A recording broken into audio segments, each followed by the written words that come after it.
Hi, it's Guy and Roseanne, and welcome back to Amore Van.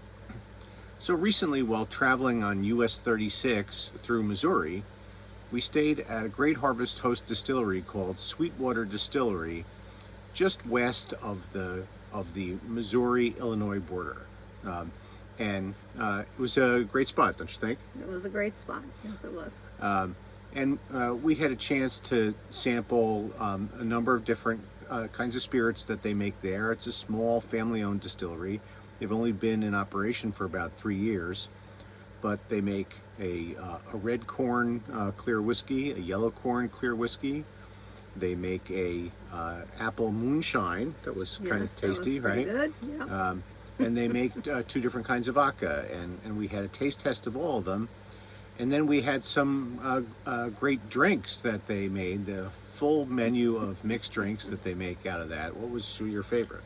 I actually liked it was the whiskey with the strawberry jam cocktail. Oh, That was actually pretty tasty. that was pretty tasty, and They were all good. I had a couple of different mule concoctions, and it was all very, very good. And when it was over, that is when our tasting was over, it was not nearly over for our drinking.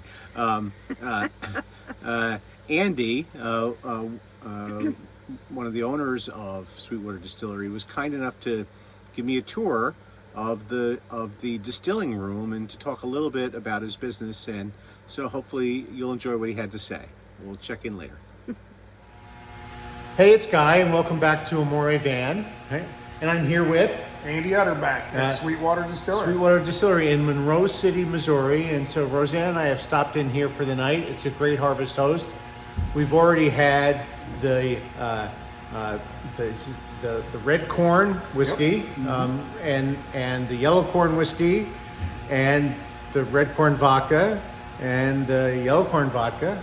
Oh, yeah. And the moonshine, the apple moonshine, which is very tasty, and a whole bunch of different cocktails made with all of those, as well as the bourbon. And so I'm just going to ask Andy to tell us a little bit about his business and how it got started and why he likes doing it.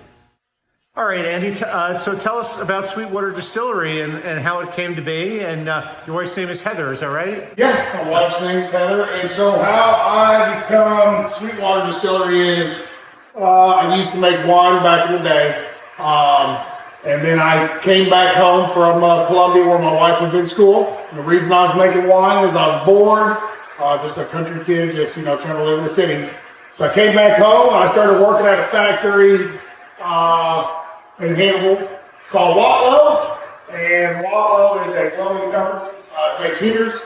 And so I got into TIG welding. And TIG welding is what made all of this come together because I couldn't afford to buy any of the stills here that you see because they're way too expensive to buy them from a company that built them. So we built everything from scratch.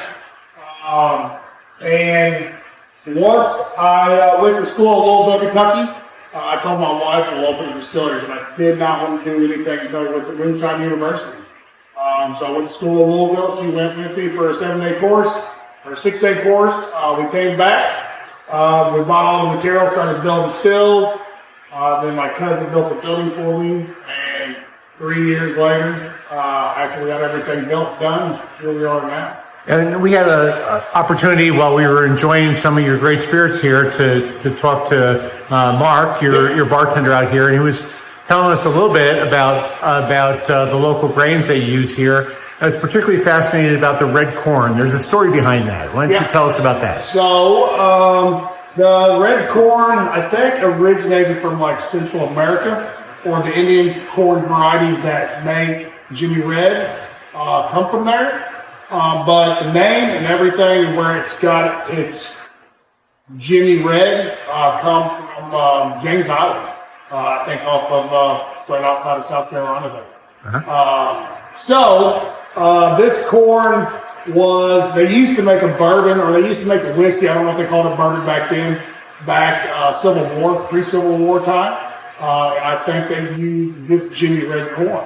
But I think it got down to like only 2 years of this corn left. We ended up buying it from a company called or something like that. Like $250 for a bushel, or for, one bushel.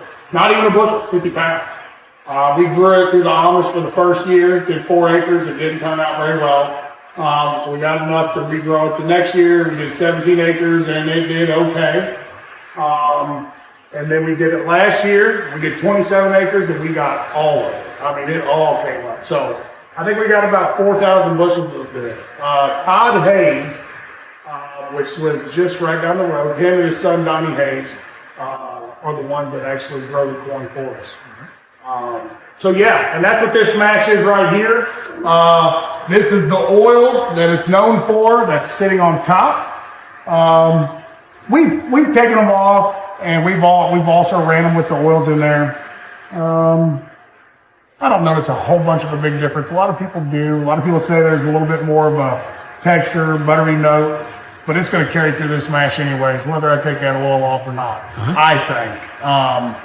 I've ran hundreds of these mashes now, so I've done a lot of. I make vodka with it too, so it's just. And I think really the mash bill for making the Civil War era whiskey is mainly just Jimmy Red only.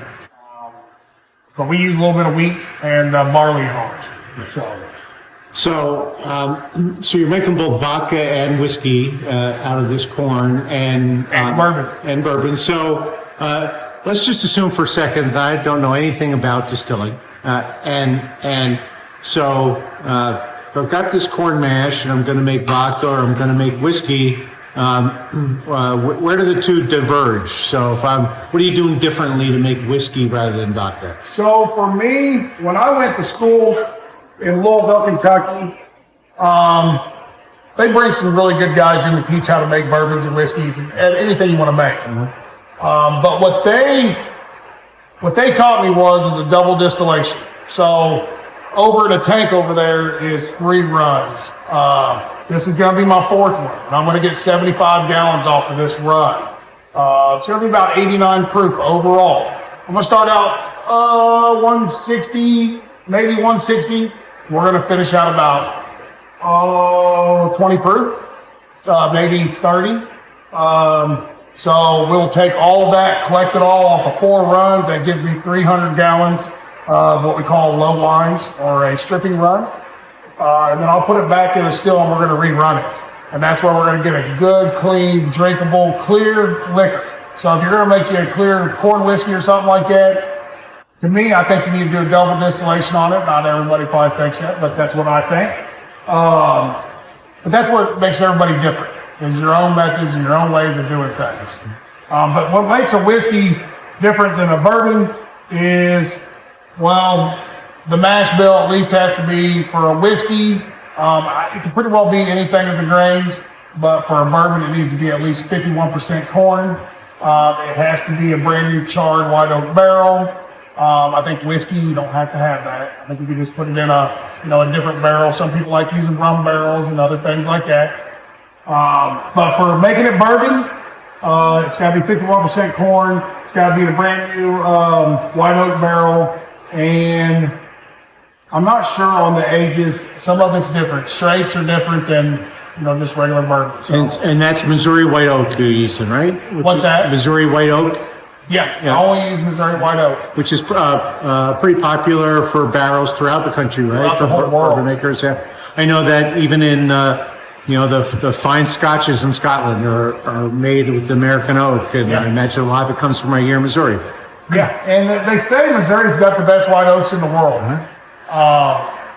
For making bourbons and stuff like that. So if you're whether you're a vodka drinker or a bourbon drinker or a whiskey drinker, in your opinion, why should a drinker like me prefer sort of this small batch, locally made spirits as opposed to going to a liquor store and buying from the big guys? That's kind of a big thing.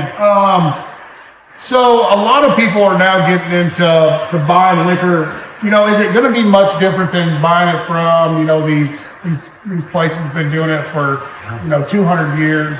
I mean, those guys know every little secret to it. They do. But what's kind of neat is is that we're still small. They were small at one time. They got so big that you don't really get to meet like you do today. Like I come in here tonight, you're getting to actually meet the guy that actually makes it, does the whole process. So I really think we're all making pretty well the same liquor. I really do.